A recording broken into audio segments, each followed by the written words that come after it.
As I was beginning this sermon,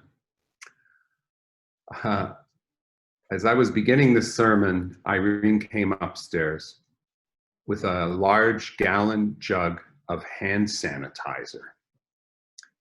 She walked over to this counter that I'm sitting at, and she began muttering, because apparently Health Canada is recalling 50 brands of hand sanitizers because they contain ethanol and other unsafe chemicals. People who use these kinds of sanitizers may suffer skin or eye irritation, even if they don't swallow them, as one president suggested. But anyways, they can cause problems in this COVID era. Government regulation of business, recalls, setting chemical standards. How irritating. I mean, if these products were really dangerous, wouldn't people eventually figure it out and just stop buying them? Why don't we let the market, the buying public, decide whether or not to buy what hand sanitizer, whether or not to take the risk? Do we really need Health Canada regulations to get involved? Or again, a year ago, well, several years ago actually, I replaced the patio behind our house. I went to City Hall with plans in order to get a building permit for a 12-foot wide patio. City Hall said, no way, because zoning regulations insist that at most you can have an 8-foot wide patio when the patio is more than 4 feet off the ground. So I built a much smaller patio than I wanted. I paid less money, and the builder earned less money too. And then last year, my neighbor, who lives in a house that's the mirror image of ours, our neighbor built a very wide 12-foot patio without a building permit, I'm sure. And the builder earned more money, and the homeowner is happier. Do we really need City Hall to tell us what we can and cannot build? Do we need this kind of regulation in our lives? Actually, there is an economic theory that suggests we don't need much by way of government regulations if we want things to go well. It's called the theory of the invisible hand, and it suggests that the buying and selling or manufacturing public should always be free to do whatever we want with few regulatory constraints, because ultimately the sum total of all of our freely made economic decisions will guarantee the best outcome. At least that's what Adam Smith thought. He wrote the famous book, Wealth of Nations, about 250 years ago, I guess. And what he said basically was that our societies will become wealthier to the degree we allow everyone to pursue their own selfish economic interests. The cumulative effect of everyone buying and selling whatever they want for themselves will be like that of a billion particles of water, whether they're polluted or not individually, all of this water coming ashore at the same time, a rising economic tide that will lift all boats. Here's a little BBC cartoon that explains this idea with a bit more style than I can. Let's watch.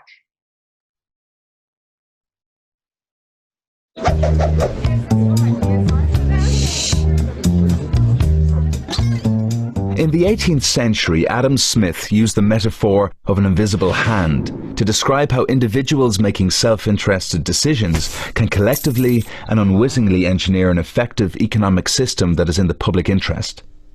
This is how the invisible hand is usually understood today. When there's plenty of grain on the market, sellers drop their prices to make sales.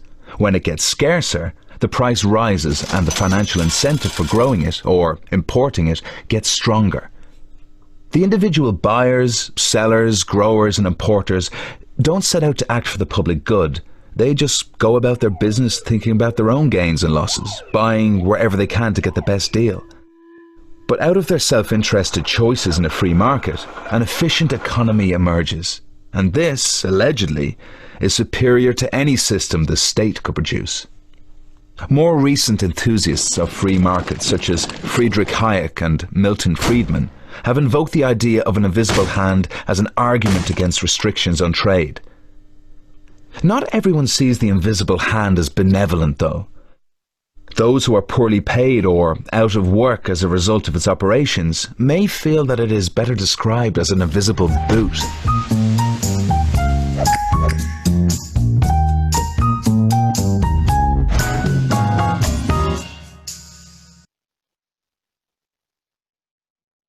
Thanks, Judy.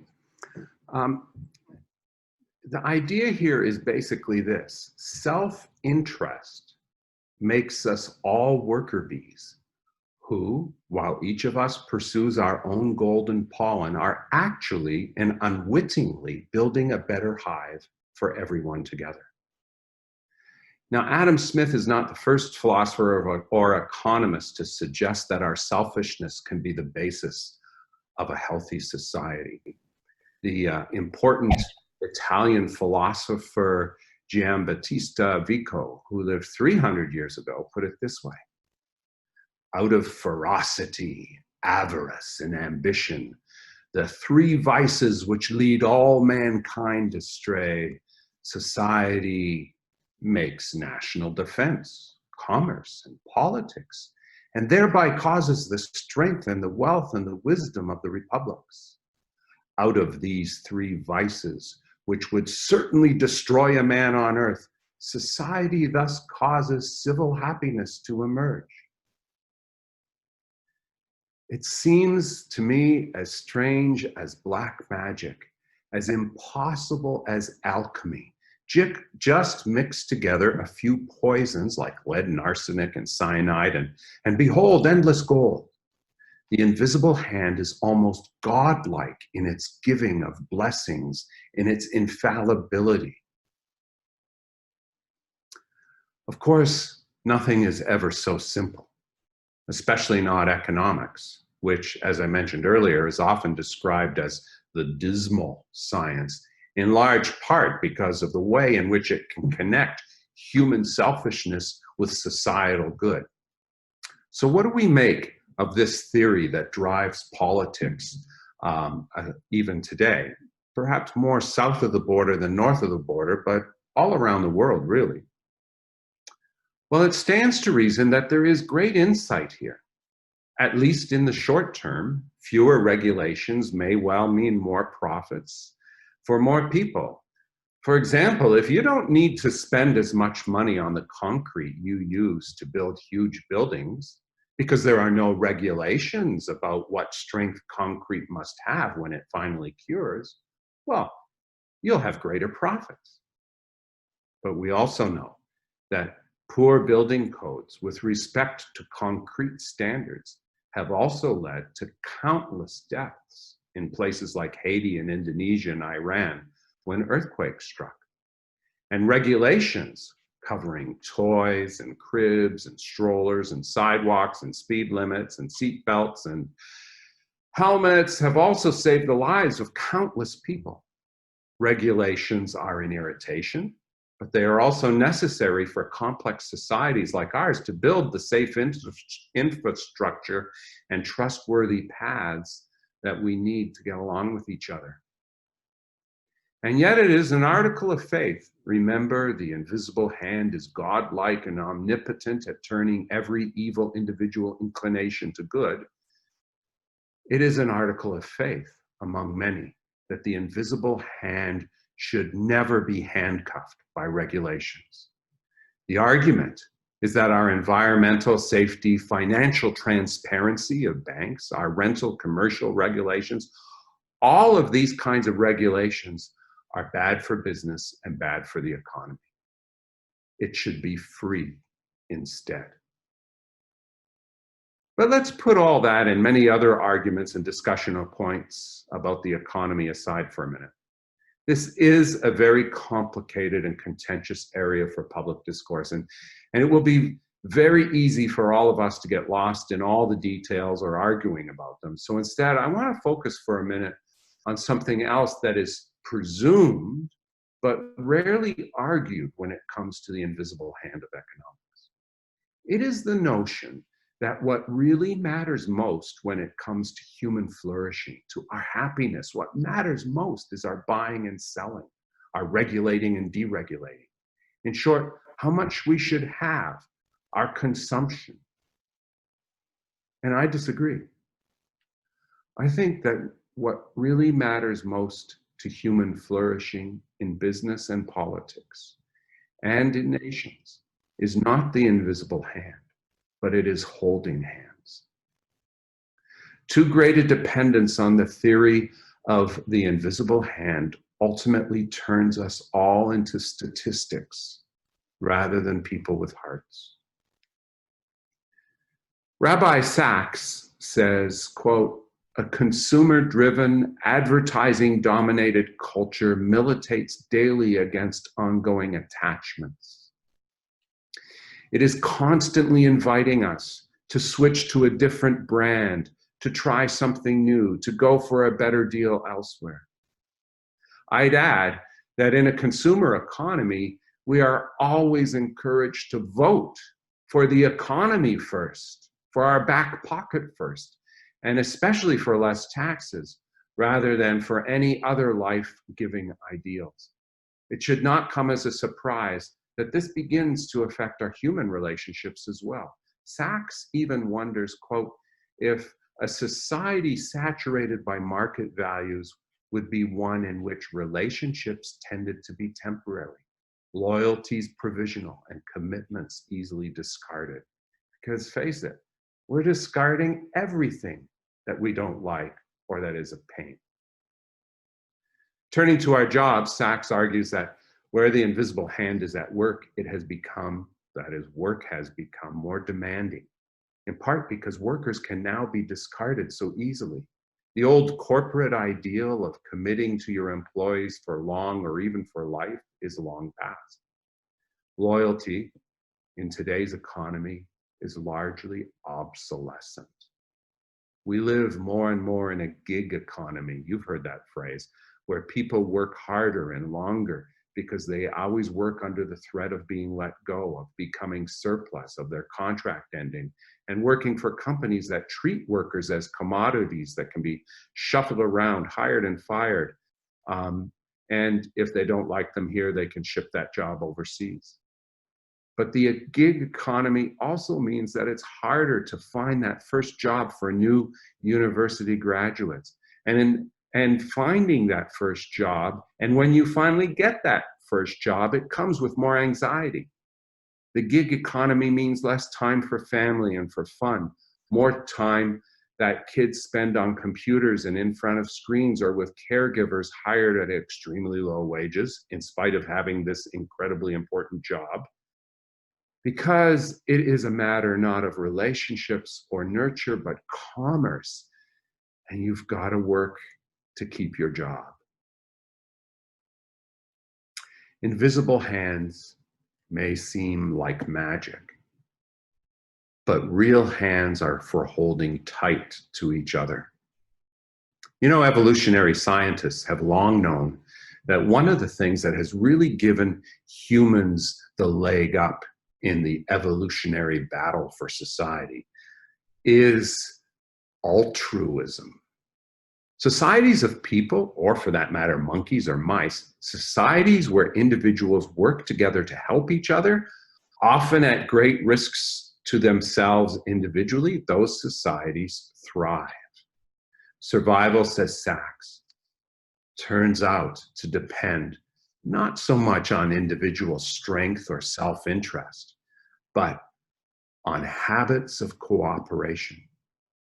So in a primitive society, one man loses against a lion, but 10 men stand a good chance of winning if they can coordinate their efforts. And this truism applies to politics and economics, to infrastructure and regulations that, for example, guarantee corporate financial transparency or honesty, as much as this little saying applies to hunting lions. But such cooperation is predicated on trust, and trust is shared social capital. Capital as real and as important to our society as the fiscal capital that the invisible hand deals and plays. With social trust, with social capital, like financial capital, someone has to earn it, and it must be earned through sacrifice and risk. Such trust must be valued and sought as a personal life goal and community goal if it is to spread all over society. Which finally brings me to our faith.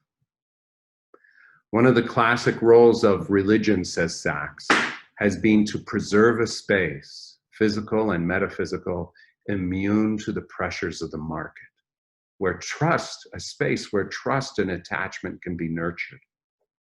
Sachs argues that when we stand before God, we do so regardless of what we earn, of what we own, of what we buy, and regardless of what we can afford. We stand before God as beings of ultimate non-transactional value. We're here because someone, some force at the heart of being, called us into existence and summoned us not to consume, but to be a blessing. The power of the great world religions, of all of them, is that they are not mere theological systems, abstract truths strung together in strictly logical configurations found in systematic theologies. No, that's not what religion is at all. It is an embodied truth made vividly real by what we live and do in our homes and congregations with our rituals and narratives, songs and prayers together. Or as Jeremy Rifkin says in our text, traditional relationships are born of such things as kinship, family, ethnicity, geography, and shared spiritual vision. This is very different, a very different vision than the one where Vico's vices of ferocity, avarice, and ambition are honored. Even Adam Smith knew the shortcomings of the invisible hand because he wrote in another book, to feel much for others and little for ourselves, that constitutes the perfection of human nature. Paul says so too. He's actually, if you read him carefully, Paul is the apostle of community. And he says, amongst us, let our love be genuine. Let's hold fast with our hands and hearts to what is good. Let's outdo one another in showing each other honor. Let's contribute to the needs of others and extend hospitality to them as well. Let's rejoice with those who rejoice and weep with those who weep. Let's associate with the lowly and feed the hungry. Let's overcome evil, not with selfish consumeristic choices for more and more, but let's overcome evil with good. Let's build social capital at home, at church, and then share it with the world. We live in an era where we're generally too busy or too distracted or too full of anxiety to really lean back and enjoy and embrace traditional relationships. Service clubs like the Lions or the Rotary that I used to belong to, they've gone by the by. They're in decline, like churches. We hardly know our neighbors but to nod at them, never mind love them. We bowl alone, according to a recent book, and we certainly look at our cell phones and computers alone. Our bosses have tied us up in knots with email at all hours of the day. And then when we get home, traffic tie-ups make us leery of heading back out into the traffic to meet others. So we stay at home when we can. Our kids don't play in the streets anymore, getting to know the other kids, but they go to bed bleary-eyed, texting and playing shooter games that made someone in Silicon Valley a millionaire. And now COVID forces us to stay physically distant, to stay alive. It's really hard to hold hands. But thank God and thank Paul for reminding us at least that we do have choices. We have the ability to push back, not just on regulations, which we have to do sometimes, but against being nothing more than commodified labor or consumers. Read today's text again at home, after lunch maybe. Think about it the next time you vote, or the next time you decide how you feel about a homeless shelter in your neighborhood, rather than in the poor neighborhood at Jane and Finch or downtown. Think of the laptop, or think next time you open a laptop, think about doing a puzzle or a picnic with your kid instead. Think about Paul's words the next time you have to decide between a bigger car or house and a shorter work week or longer vacation. I know this is all complicated stuff, but it's complicated when we think about it, and there's a way through it when we think about it and commit to the values that most mean something to us. You know, the invisible hand is both worrisome and helpful. I get that. But with Paul's advice in mind, whether at home or work or in the voting booth, we can choose for holding hands more and more often rather than being played by the invisible puppeteer's hand. Amen. We're going to listen to a song that embodies some of the main themes, I think, of the message today and of the text that we read from Paul. It's entitled Walk in Love, and it's by our own Michelle Bogdanovich.